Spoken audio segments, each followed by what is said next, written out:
Hello and welcome to the Data Engineering Podcast, the show about modern data management.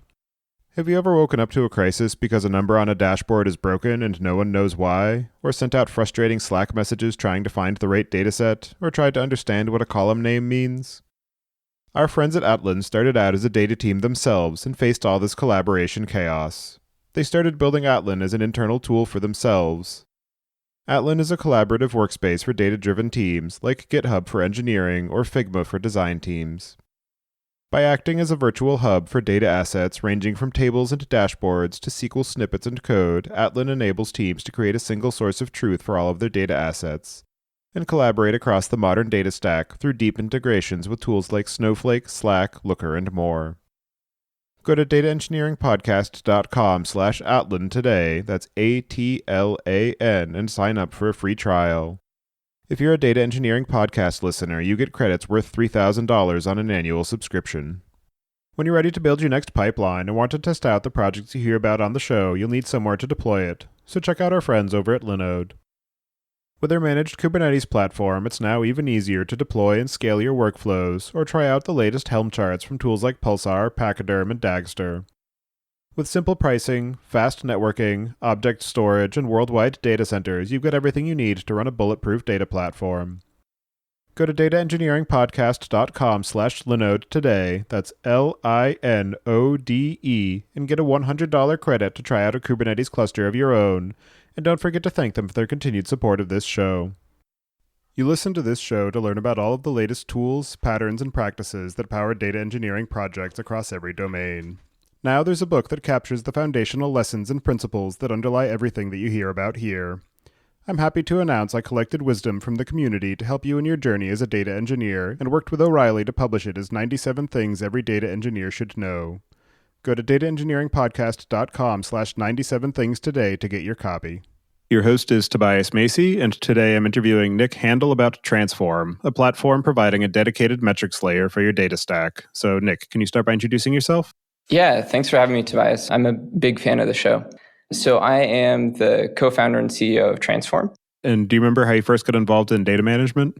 Yeah, so for me, I originally studied math and then joined BlackRock out of college. And so I was, working on a bunch of different technologies that I think now would be considered legacy tooling, but learned a lot about just, how BlackRock was using various macroeconomic data sets to build models and do analysis on some of their portfolios. And so from there, kind of progressed towards wanting to do things in kind of, I would say, more modern tooling. And so started exploring different opportunities and moved over to Airbnb in 2014, originally as a data scientist. And this was kind of a golden era of Airbnb's data team. There was a bunch of investment in tooling like Airflow and then Superset, the experimentation platform, the knowledge repo, just a bunch of great tools. And so, kind of progressed from there. My understanding is that your work at Airbnb and experiencing the work that they were doing with their metrics layer was some of the inspiration for what you're building at Transform now. So I'm wondering if you can just give a bit of the backstory of how you ended up where you are now and what you're building at Transform. I actually joined a few weeks before Airbnb released the very first version of its metrics store. It was called Metrics Repo, and it was actually within the experimentation tool the company was building. So Airbnb was going through this shift of kind of being a very design-led company to being a both design plus data-led company.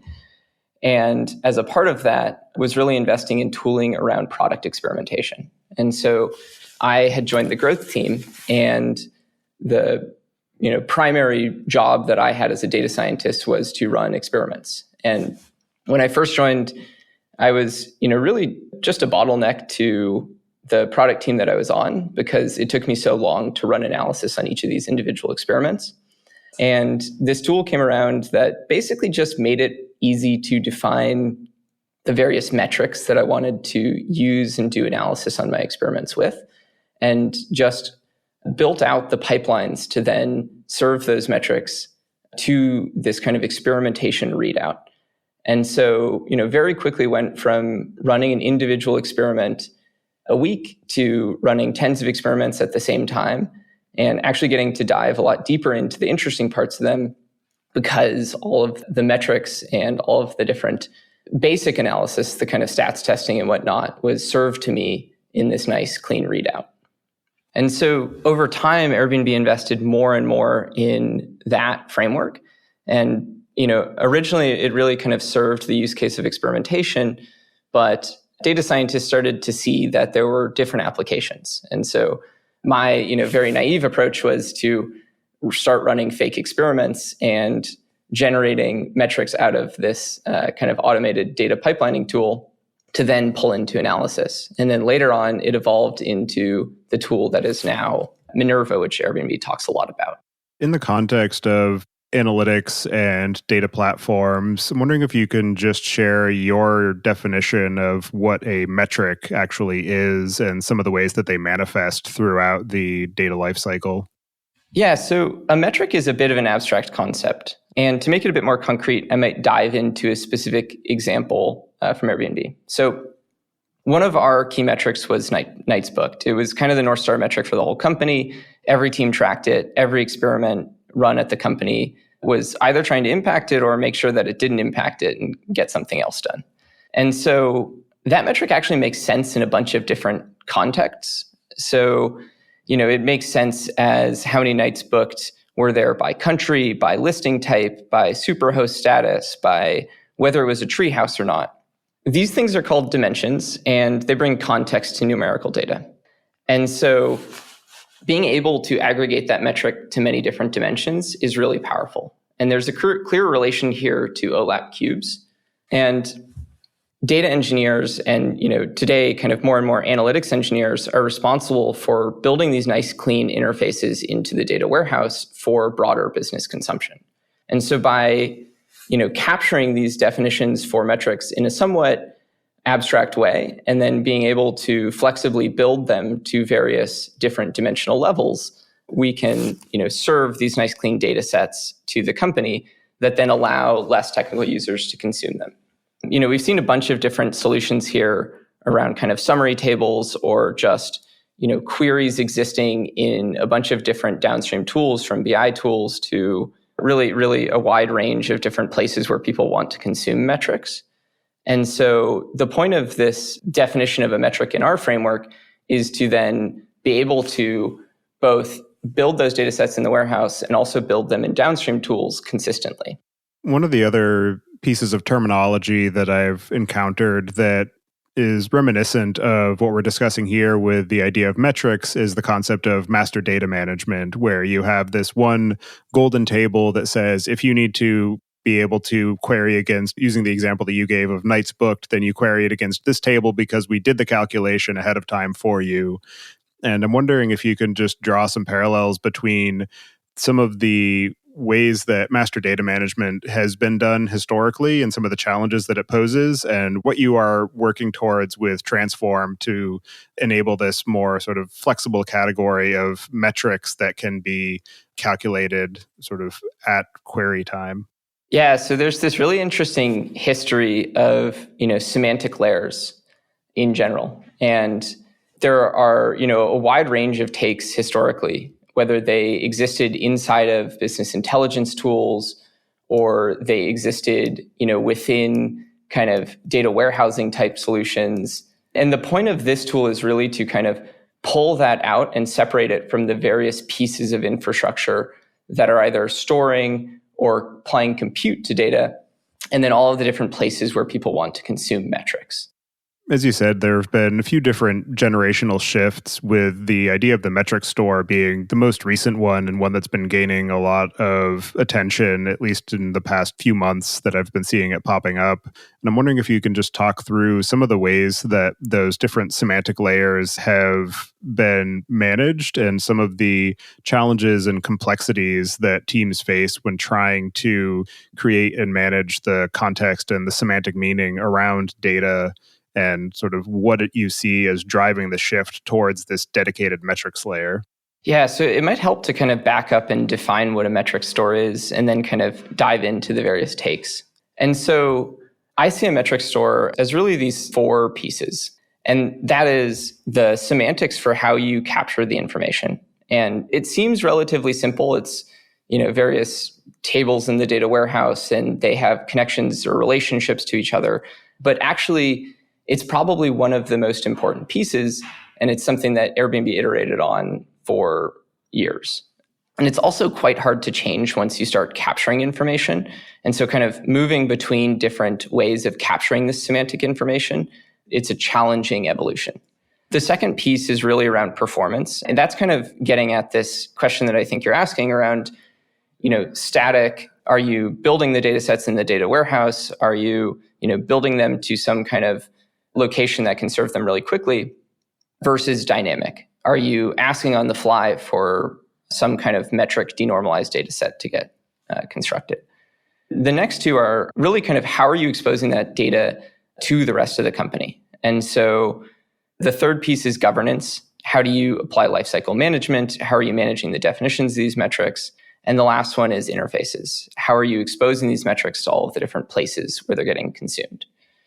And so, when I look across various tools that exist, I think that they're largely the techniques that they're applying can be bucketed into those four categories. And there's varying levels of investment in each of those.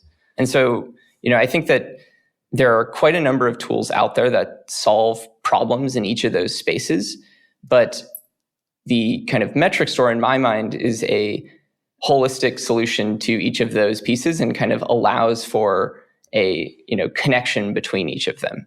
So all the way down to how am I consuming data off of the data warehouse to how am I making sure it's right and getting it into the various tools where it needs to get consumed from. As you're saying, historically, there have been a few different approaches to solving different pieces of the problem where a lot of it will live maybe in the business intelligence tool where there's a way to add context to a particular calculation. But then if you need to be able to use that same calculation in a Spark job, for instance, then there's no clean way to be able to access that because it doesn't live in a place that Spark can easily get to without reaching into the metadata database for the business intelligence tool. And I'm wondering, what are some of the potential negative impacts of having slight differences or inconsistencies in how these metrics are calculated and maintained, and differences in life cycle that can come about if you think that you have sort of replicated a metric accurately in two different places, but then later find out that maybe you flipped an operation or changed an order of operations somewhere, and all of a sudden you're wildly divergent. Yep, exactly. And so the challenge here is, how do you, in this process of doing denormalization, once you have these nice, clean, normalized models sitting in your data warehouse, how are you then going and kind of consistently building the data sets that you want to consume in all of the different places that you want to consume them? And so, there are a lot of different negative consequences, but I think that it kind of all boils down to lost trust in data and a lack of productivity amongst the kind of data consumers. Can they easily access the metric that they're trying to consume? And do they trust others when they say they have some kind of insight? When I joined Airbnb, there were 3 definitions of the company's North Star metric bookings. And so, the big challenge there was that different teams would come to a meeting and say they saw this thing happening in the business, and then there would be some disagreement. And ultimately what it would boil down to is 2 data analysts staying after that meeting and just hashing out, specific nuances of the SQL that they had written. And so it was an incredibly inefficient process. But worse, it led to the higher ups coming to those meetings to just say, I'm just going to use intuition here, let these data analysts figure this out, and then next time we'll come back and look at the data.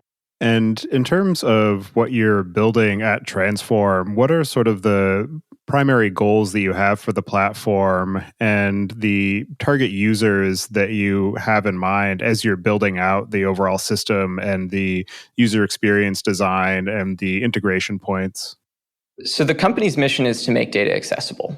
And the philosophy, behind how we're going to do that is that there needs to be better interfaces for data producers and data consumers, broadly bucketed, to communicate with each other. And so, our hypothesis is that a metric is a really great interface because in some ways it's the language of how non-technical users, use to then communicate around data. And so, this all starts with establishing a definition in our metrics framework and then exposing that broadly to be, both computed, but also to kind of share that definition and that metadata with a wide range of tools. And so that's where our APIs and our metrics catalog kind of come in. And then on top of that, there are kind of a bunch of different ideas for how we can use those metric data sets to do interesting things. So there are, ideas around forecasting and anomaly detection and, applying annotations to metrics and building data sets for experimentation and, really just kind of pushing metrics into the various places where people can then make use of them. So the two users of the tool in my mind are kind of these, broad buckets of data producers and consumers. And I think to get a little bit more granular on, data producers, it's some combination of data engineers, analytics engineers, data analysts. They're the people who build the normalized data sets in the warehouse and have a hypothesis around how they should be consumed by the broader company. On the consumer side, probably about 97% of most companies are not, data workers. They're not data analysts or data engineers. And so really, I think, these metrics should be consumable much more broadly. And so that means building nice interfaces that allow them to then consume those data sets or to pull them into the interfaces that they know and like to consume data sets from. And so in order to accomplish that, the metrics framework, which is really aimed at that data producer, is a framework that's built around YAML and SQL. It's contributed to Git in order to do version control. And then that publishes these metrics through either our catalog, which is kind of the first demonstration of the power of some of our APIs. And hopefully that catalog makes it easy for this data consumer to then kind of ask basic questions. Show me this metric sliced by this dimension. And then beyond that, there are a bunch of different interfaces that data producers also want to expose their data sets in. And so we publish a number of different APIs that can then connect to anything from business intelligence tools and Jupyter notebooks to, GraphQL and React, which allow front-end developers to build on top of Transform. And can you dig a bit deeper into the way that the platform is architected and some of the system design considerations that you had to deal with as you were building out the initial versions of the platform and some of the ways that it has grown and evolved since those initial prototypes? The core of this platform is really this semantic layer where the data producer is defining these YAML files. And these YAML files have some amount of kind of SQL expressions in them, but really the most important part are the abstractions that we've chosen for how to capture this information and what those abstractions enable. And so those files then get parsed by the semantic layer, and we have a server which then basically builds SQL against the customer's underlying data warehouse. So everything that we do is built on top of the customer's data warehouse. We use their existing storage and compute, but we can kind of do two deployments because of that infrastructure. So one is where we're actually deploying on their virtual premise. That means that they are connecting their data warehouse to Transform. It's all staying in their ecosystem, and they kind of get all of the security guarantees that they want. The other option is a hosted version where we're basically just building SQL to their data warehouse and not actually passing any data back to our ecosystem. So the specifics of kind of what's built out, the metrics framework that we use is written in Python. The front end is TypeScript, GraphQL, React, and then the APIs are written around a GraphQL core. But really there are, any number of interfaces that we can build on top of that. And that would be in whatever language it's being consumed by. So our command line interface and our Python client are both built in Python. Our JDBC is built in Java. And then our front end is built using the React components and GraphQL components that are GraphQL interface that we are then exposing also to our customers. So they can build on top of those same APIs. In terms of the actual workflow of building a set of metrics and then consuming it downstream, what's involved in actually defining a metric, populating that into Transform, validating that, in terms of any sort of organizational discussion that needs to happen around that, and then being able to consume that from a downstream system, whether that's business intelligence or a Jupyter Notebook or a Spark pipeline, for instance? The actual definition workflow is, typically done locally, and we have a command line interface that makes it easy to iterate on these config files, test them, run variations of metrics that already exist or define new metrics. Then it, follows kind of the standard code commit practices that the company is using. So those files will get contributed to Git. Those, once merged, would go to our MQL server, get parsed into the current active semantic layer, and then any API requests coming in would be made against that current semantic layer. And so that means that, our front end is then building on top of these current definitions. But another really cool thing about this is that if a metric definition changes in that semantic layer, then all of the different places that the company is referencing that metric, so through our JDBC over SQL or through some notebook, really any of the kinds of interfaces that they're consuming it would then be consistent because they're getting the current definition of that metric. The nice thing about this is that we're really building on top of the same interface that we're exposing to our customers, which means that once a metric is defined in this framework, it should be consistent across all of the different places that they're consuming it. And as far as the integration with the customer's data systems and data platform, you mentioned that the Transform sits on top of the data warehouse layer. And I'm wondering what types of validation and introspection you need to do to be able to provide useful feedback to the engineers who are building the metrics definitions, and as they iterate on defining it and creating the code representation that they're then going to commit and populate into Transform.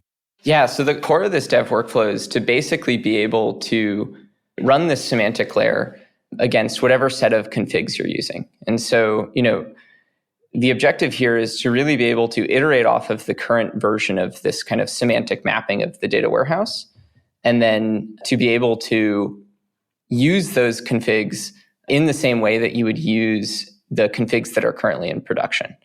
And so it effectively gives the end user the same experience as if they were just querying the production MQL server. Because of the fact that you are targeting the data warehouse, I'm wondering if there are any challenges in being able to extend this layer, or if it even makes sense to try and extend this layer to account for more semi-structured or unstructured data storage locations, or if it's purely something that only really makes sense on a data warehouse that already has some measure of structure applied to it. Yeah, right now, we're really focused on kind of the data analytics use case. And because of that, we're primarily building on top of the data warehouse as it exists and the structured data sets that are already there. I think that probably satisfies the large majority of applications for metrics. And so I think, it would be probably good to understand what kinds of metrics are getting built off of unstructured or semi-structured data sets to really be able to answer that question. In terms of the actual life cycle of a metrics definition, I'm wondering what are some of the interesting stages that it progresses through from when it's first instantiated and somebody determines that they need to create this calculation through to, many years down the road where the business shifts and maybe the underlying meaning of the metrics change, or you need to be able to incorporate additional factors into how the metric is calculated or what the overall value should be. So this is a really interesting and important evolution of the framework that we saw at Airbnb. And, for the first 2 years of this framework, there was really very little governance. Aside from the fact that it was being committed to Git, there was very little kind of oversight of what these metrics were and who was consuming them and how are they consuming them and which ones were old. And so there was a big push to basically think through what are the stages of a metric lifecycle. And I think that, there's been a lot of iteration, and Airbnb published some great blog posts about this, but we have our own definition. That's that there are 4 stages. So it starts with definition. I have an idea of how I want to measure something. How do I define this? Is it different than the other metrics that exist in this framework? How do I compare it to existing metrics? How do I test it? Who do I want to consume this, and how do I want them to consume it? And that kind of leads into the second stage, consumption. If I want to consume this, am I using this right? Does it mean what I think it means? Is it up to date? Is it still accurate? Is the data good? And, generally, am I able to pull it into the tools that I want to consume this from? The third stage is iteration. So I think that this metric needs to change. Who needs to know? Why is it changing? How is it different than before? What's actually changed about this metric? How do I compare it to the old version? And how do I then, in the UI or in kind of these APIs, be able to generate the old version if for some reason I still need to do that? The final stage is archival. So if this metric is old, how can I stop others from consuming it? Where does it go? Do I still want to maybe calculate it at some point in the future, but I want to make sure that nobody else is calculating it? And how do I retain the knowledge that's been built around this? So I, don't want people necessarily to consume this, but I've still probably learned some valuable things around this metric over time, and we used it to make decisions. And so there's some kind of lasting institutional knowledge that's been created that needs to be tracked over time. There are a few interesting points from that are largely based on the organizational aspects of the metric, particularly in terms of who needs to know about this metric changing, who needs to be brought in to help with the definition of the metric or validate that the way that I'm calculating it is accurate. And I'm wondering if you can just talk through some of the collaboration aspects of what you're building with Transform and how you think about enabling these organizational workflows beyond just the technical implementation. So in our minds, the biggest challenge around, helping an organization to define these metrics is really kind of creating that interface between the data consumer and the data producer. So I said this previously, but we really do believe that the metric is the ideal interface because it is currently the language that data consumers around a company are using to describe data and to understand it. And so by enabling the data producer to then go out and define these metrics and kind of follow some process, at the very least, it establishes a standard for where it's located and how it connects to these various systems. And so that enables an organization, I think, to build some of their own process around metric definition. And hopefully, on the other side of this, there is a product that can then support the process that they're trying to build. And so I think that is probably one of the biggest things that we will be working on in the future as we continue to expand our customer base is just understanding all of the differences between how these organizations are consuming metrics and what that means for the actual process that they want to follow to make sure that those metrics are agreed upon and trusted across the organization.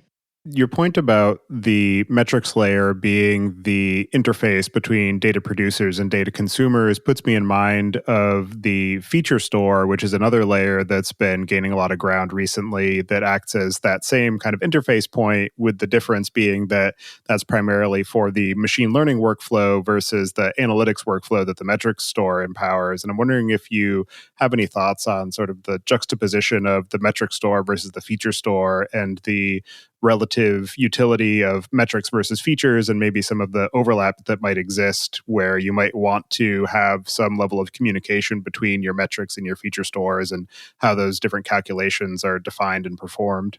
That's a really great question, and something that I kind of glossed over in my background was, for a while I was working as a product manager at Airbnb, and the team I was working on was building out Airbnb's feature store Zipline. And so at the core, I think these two things are very similar, but there are some really significant differences that I think make it a long way off of being a kind of similar piece of infrastructure that is going to get built out. But at the core, what they're doing is creating derived data and then serving that derived data to a specific application. The really hard part here around the feature store is that there are much stricter requirements around the way that a feature is defined, and it tends to be a lot more granular. And that means that it doesn't necessarily serve the analytical application nearly as well, where you want to be able to slice and dice and ask different questions. There are some other complicated ones around timeliness. Feature stores require some kind of melding of real-time and batch data construction. Machine learning models tend to require something called point-in-time correctness or time travel. And it's a complicated subject, but it's also something that is fairly different between analysis and feature construction. And then the last really big difference between the two is consumption and reuse. And so there are really strong forces within organizations that push metric consumption to be consistent. At the core, a metric is, really just a way of kind of compressing a bunch of information that a company is collecting, a bunch of data, into something that's useful for decision making or analysis.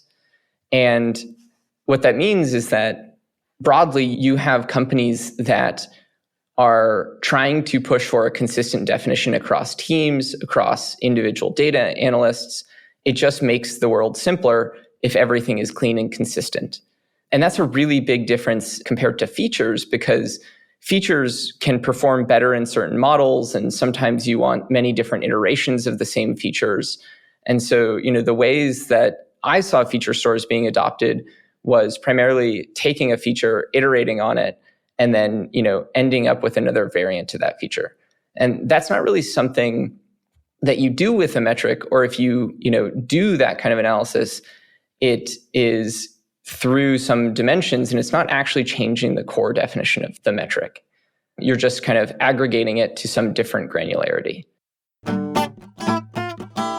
Are you bored with writing scripts to move data into SaaS tools like Salesforce, Marketo, or Facebook ads? High Touch is the easiest way to sync data into the platforms that your business teams rely on. The data you're looking for is already in your data warehouse and BI tools. Connect your warehouse to High Touch, paste a SQL query, and use their visual mapper to specify how data should appear in your SaaS systems. No more scripts, just SQL. Supercharge your business teams with customer data using High Touch for reverse ETL today. Get started for free at dataengineeringpodcast.com/hightouch.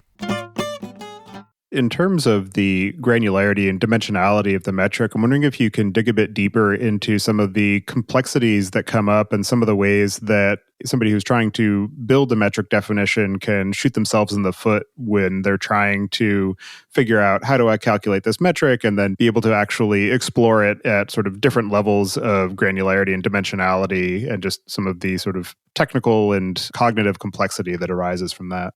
When I think about the most, complicated part of this tool, the most complicated technical challenge, I really think that it's denormalization. And so, to kind of back up and just quickly define normalization and then denormalization. So, normalization is defined as reducing data redundancy and improving data integrity. And so the goal there is to basically define these nice, clean data sets that don't replicate data around the warehouse, because then they're much easier to manage. There are a bunch of great tools that have come out, more recently that have enabled companies to build better cleaned, normalized data sets. And there's been a ton of research in this space and a ton of discussions of different techniques of normalization, like Kimball and Inman and et cetera. And so, when I think about what do you do with the data from there, well, that's really great that that data is clean, but then you need to go and make it useful. And in order to make it useful, you need to start merging data sets. You need to start, applying filters and doing all of the different things that happen in SQL or in Python to kind of transform data. That's really where this framework is aimed at supporting our end users technically. And so the input into our framework is typically these nice, clean, normalized data sets. And you can put in raw data sets and partially denormalized data sets, but really you get a lot more out of this framework if you've gone through the work of building these nice, clean, and normalized data sets. And so from there, denormalization is happening across so many different tools today. It's happening in the data warehouse where we're building summary tables. It's happening in the BI tool where we're asking some question. It's happening in dashboards where we've, asked a bunch of specific questions.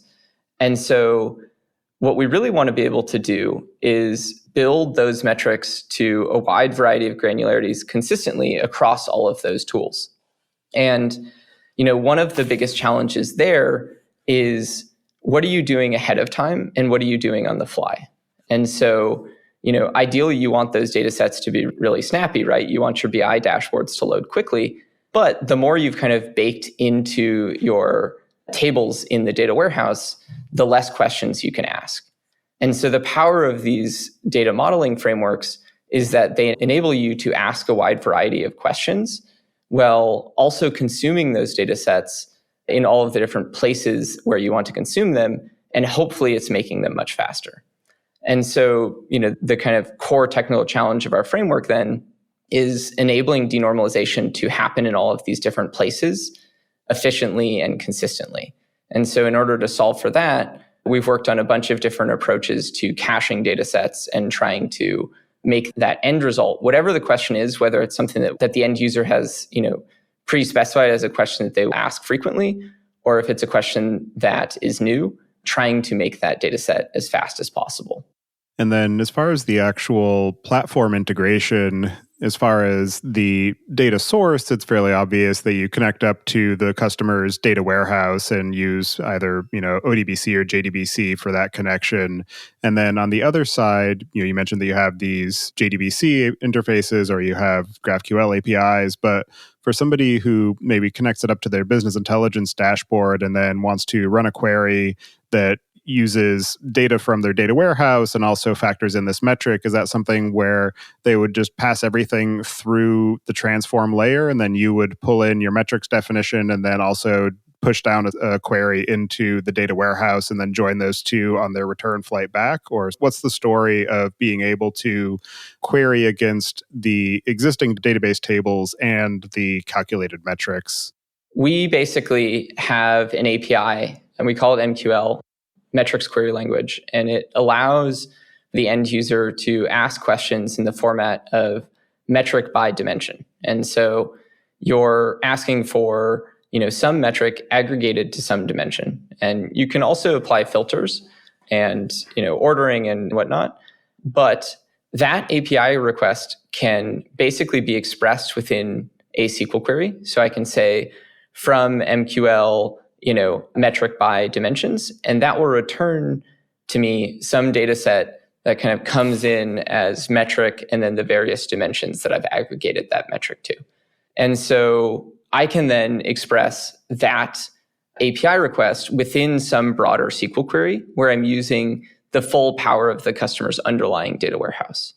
So really what this is doing is it's just building a denormalized data set on the fly and then querying that data set and joining it or applying aggregations or transformations in whatever SQL the end user has expressed.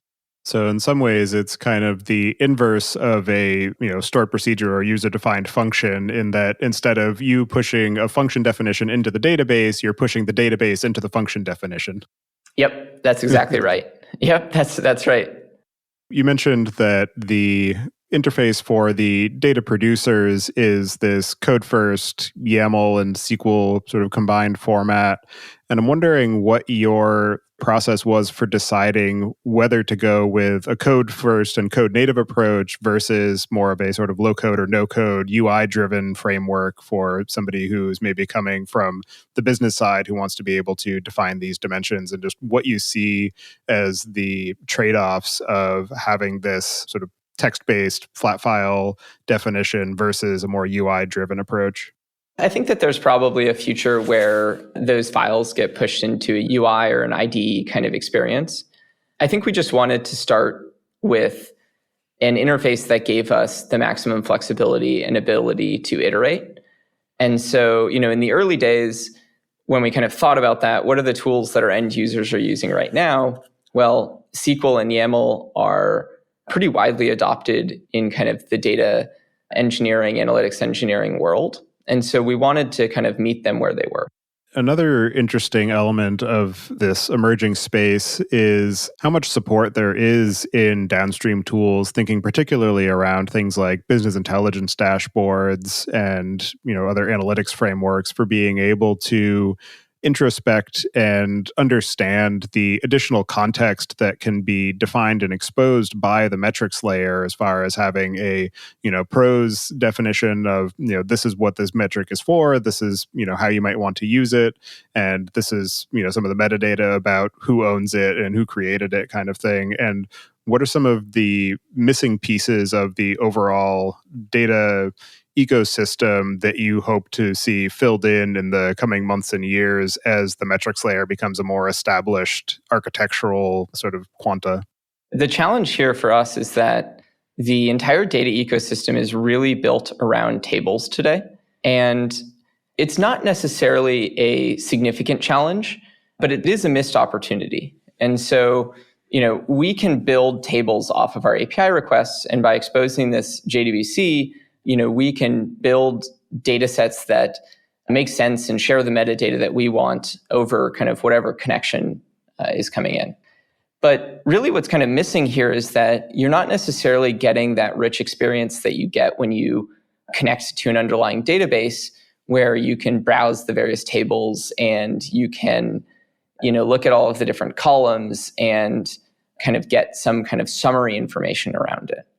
And so, ultimately, I think that it's not necessarily a challenge for our end users to get that information, because we can expose it as tables to them.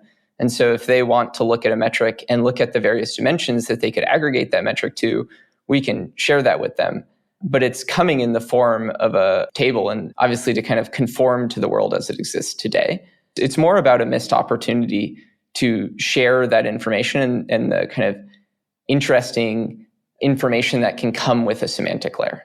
In terms of having this semantic layer and this more sort of holistically defined and uniformly exposed method of creating and managing these metrics, what are some of the capabilities or projects or organizational capacities that are unlocked by adding this to the data platform that are either impractical or intractable otherwise? Just to start with the core value proposition, just consistent consumption of metrics in various tools. I think that it sounds obvious, but it really just doesn't exist at the majority of companies that we've talked to. It seems like it's one of the most universal challenges in the data stack right now. And then, looking out to the future, I think that there are a number of different applications that are enabled if you have this information. So just thinking about the first one that really got me hooked on this type of tooling, product experimentation. When I was at Airbnb, I ran 150 experiments in something like 2 years. And, I was looking at 100 plus metrics on every single one of those. That is just not possible today. People don't have that kind of tooling broadly. This is one of the core things that this enables. Beyond that, I have a lot of ideas for our product around this connection between forecasting, anomaly detection, annotations, and then notifications and context that can be pushed out to a company more broadly. A forecast is, where do you think the metric is going to go? An anomaly is when it's outside of, wherever you think it's going to go. And then an annotation is kind of the addition of some context for whenever that metric moved outside of what you expected. And then, that's an important piece of structured information that can then be pushed out to an organization. And so I think that is a very significant paradigm shift, where today we're creating a lot of data objects where we expect data consumers, so business users, to come to a dashboard and pull some insight out of it. And that's a really, really tall ask. It's not just a tall ask because it's hard to get the data. It's a tall ask because, having all of the context that's necessary to pull some interesting and valuable insight out of that data typically takes somebody who has kind of seen the data go end to end to that place. And so I think that we can create these really interesting interfaces beyond just the APIs and pushing the data out to actually add context to these metrics. And that kind of takes me to this last point, which is that a metric is an incredible vehicle for information. They're one of the most consistent objects in a company over time. They don't switch teams, they don't quit, they are consistent and long lasting, especially if they're well managed. And so by actually tying knowledge to them over time, you have the potential to add a lot of context that, I think people don't have in many of the organizations that they're working in. So just to kind of tie that down to a concrete example, it just happens so frequently in just about every organization that I was in that, somebody asked me, what happened on this specific date? I know you were at this company 3 years ago. Help me kind of understand that. And, oftentimes that information just gets lost. And I think that a metric is a really interesting unit to kind of carry that information forward. Yeah, there's definitely a huge risk of loss of context and loss of value in an organization when somebody who has that useful understanding and experience either changes roles or responsibilities or leaves the company entirely and doesn't actively document it. And so being able to have this as the long-term artifact of somebody's experience, I can definitely see a lot of potential value from that. Yep. In terms of the users of the platform and customers who are starting to onboard with Transform, what are some of the most interesting or innovative or unexpected ways that you're seeing it used? I think that probably the most interesting thing is defining interfaces between teams. I think that I took this for granted when I was at Airbnb. I kind of just assumed that this was normal, but we've seen a lot of teams adopt this tool and then define various metrics in different parts of the company that historically have not been kind of consumed or kind of crossed the boundaries of various teams. And, we've gotten some really fun feedback from our customers around, hey, I've never sliced this metric by this dimension before because, this one existed in a data set that this team relied on, and this one existed in a data set that my team relied on. And so that's really exciting. And I think it demonstrates a lot of the potential of this framework.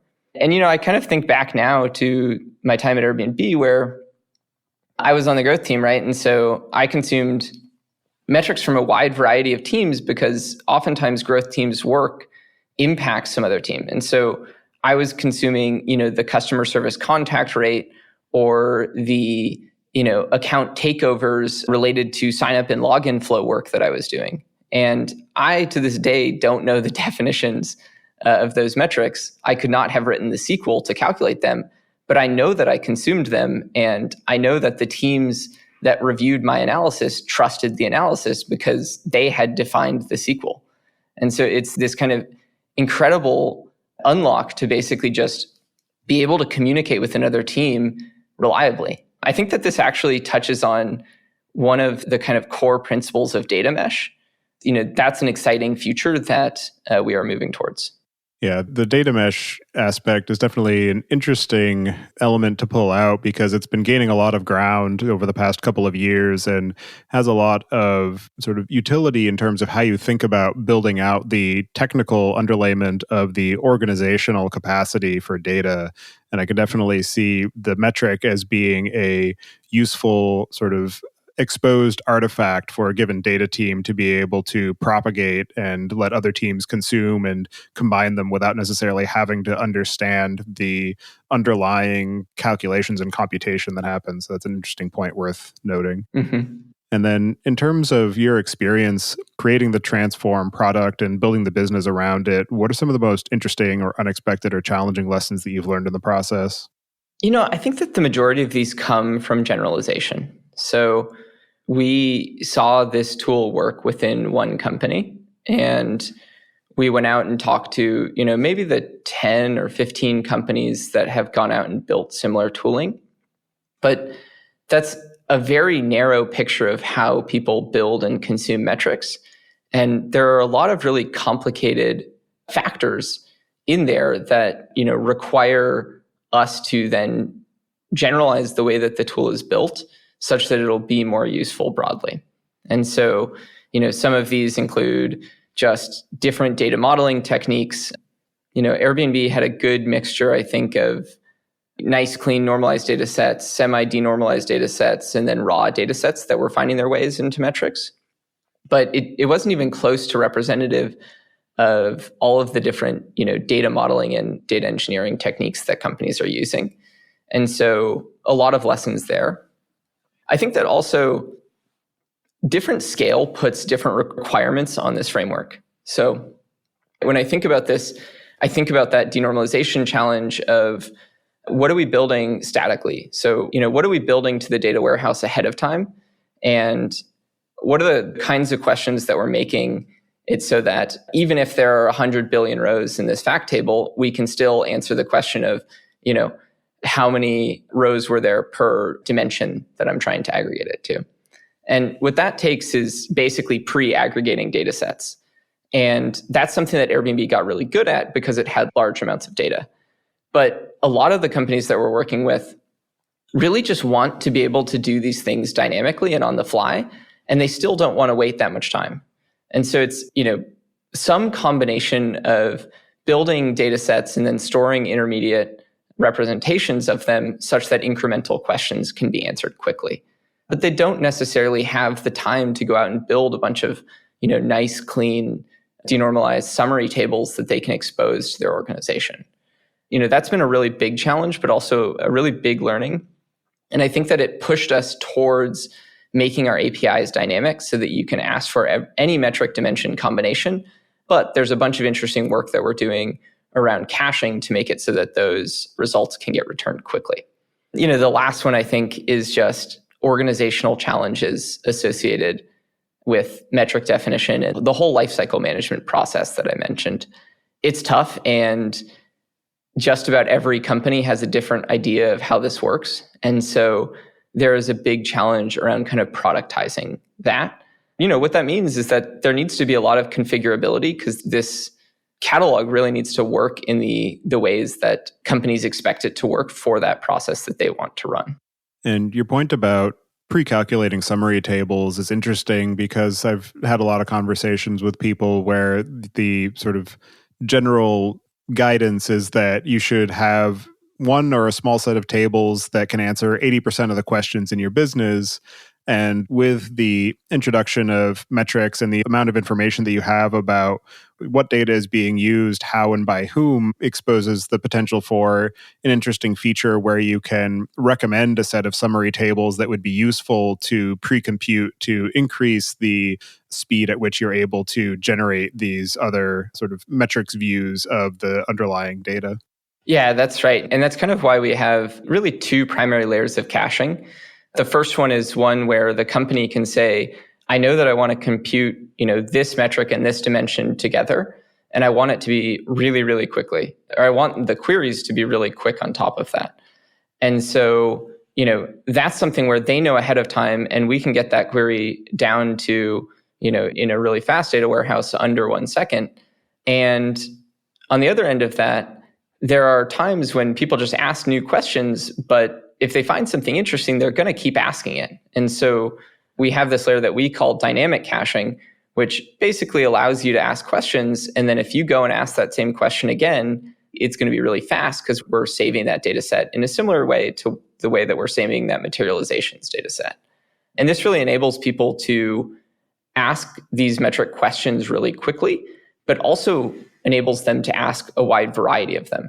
And so I've definitely heard that 80% of questions can be answered by core summary tables. And I think I would push back on that. And I would say that it might be that the people who are consuming data at your company have just given up. And so you're not discovering the rest of the data questions that they have because you're kind of just seeing the ones where they ask a question and it's not answerable and then they give up. And so I think that, what we're seeing is that as more and more people are adopting this tool and there are more combinations of metrics and dimensions that people can ask questions about, they will just ask more questions. And hopefully that leads to, more interesting and valuable insights getting pulled out of the data.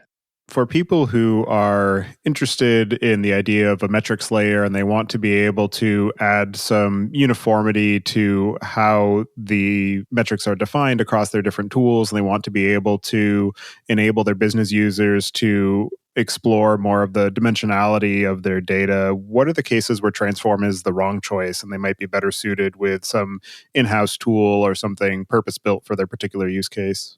I mean, we've talked to a lot of fairly small companies because I think that they have productivity challenges, but they don't yet have the trust challenges that our framework and the rest of our product is really aimed at solving. And the reason there is just that if you have one or two data analysts on a team, you already have metrics consistency, right? It's already in the heads of those data analysts. They know the definitions and they are kind of the interface to data for the rest of the company. And there are some productivity challenges associated with that, because if it's a data hungry organization, there's going to be a lot of consumption of metrics, and that's a significant thing to support. But then, what inevitably happens is they add more data analysts to that team, and then you start to have some of those trust challenges. And so I would say that, fairly small companies should probably just kind of focus on the core of getting good, clean data into their warehouse and normalized and ready for consumption. And then they need to start thinking about, what are the different applications where I want to consume metrics? Because transform is really valuable once you have, more than one application. Just because if you're consuming it in multiple places, that is where, this framework adds a lot of value. The second one I would say is, there's a whole kind of set of companies that consumes metrics off of, Salesforce or Zendesk or any number of other tools. And because we're built on top of the company's centralized data warehouse, we, just can't serve those customers yet. But, generally, I would say that just about every medium to large company has metrics problems. And that's kind of the, set of companies that we're working with in the early days. And as you continue to build out the product and build out the business, what are some of the things that you have planned for the near to medium term that you're excited for? There's just so much foundational work. And, the reason there is that if you are going to define a single source of truth for metrics, there's kind of a core product philosophy that I think you have to have.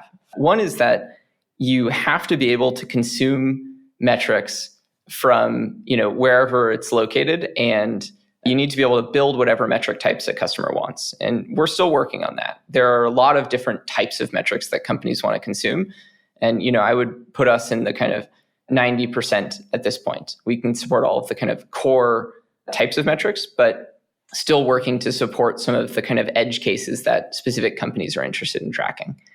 And then on the other side of this, you have to be able to connect to every single tool that a company wants to consume those metrics in, because in order for this truly to be a single source of truth, it has to be consumable in all of them. The moment it's not consumable in one of them, they will go around this tool and it is no longer a single source of truth. So there's just a lot of foundational work to enable that vision.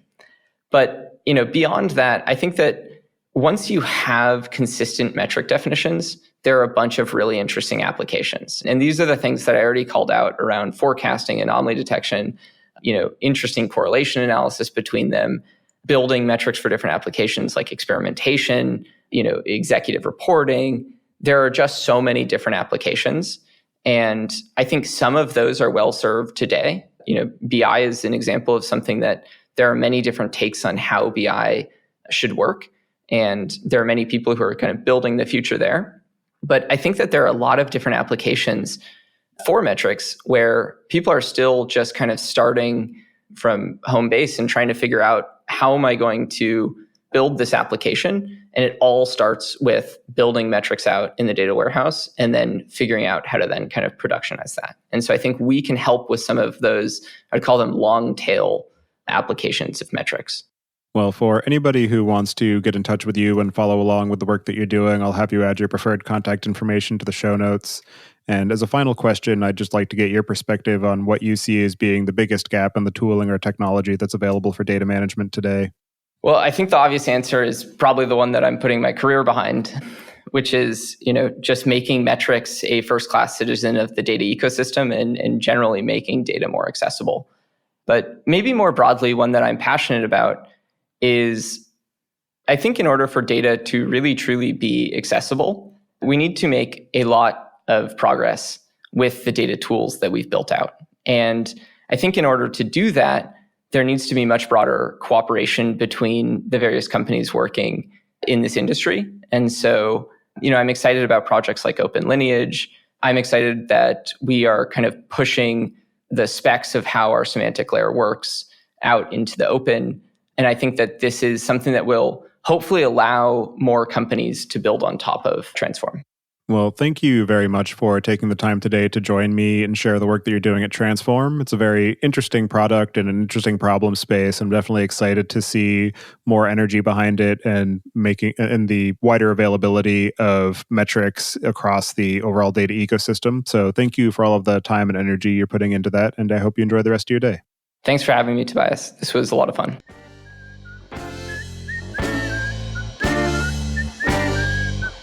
Listening. Don't forget to check out our other show, podcast.init, at pythonpodcast.com to learn about the Python language, its community, and the innovative ways it is being used. And visit the site at dataengineeringpodcast.com to subscribe to the show, sign up for the mailing list, and read the show notes. If you've learned something or tried out a project from the show, then tell us about it. Email hosts at dataengineeringpodcast.com with your story. And to help other people find the show, please leave a review on iTunes and tell your friends and coworkers.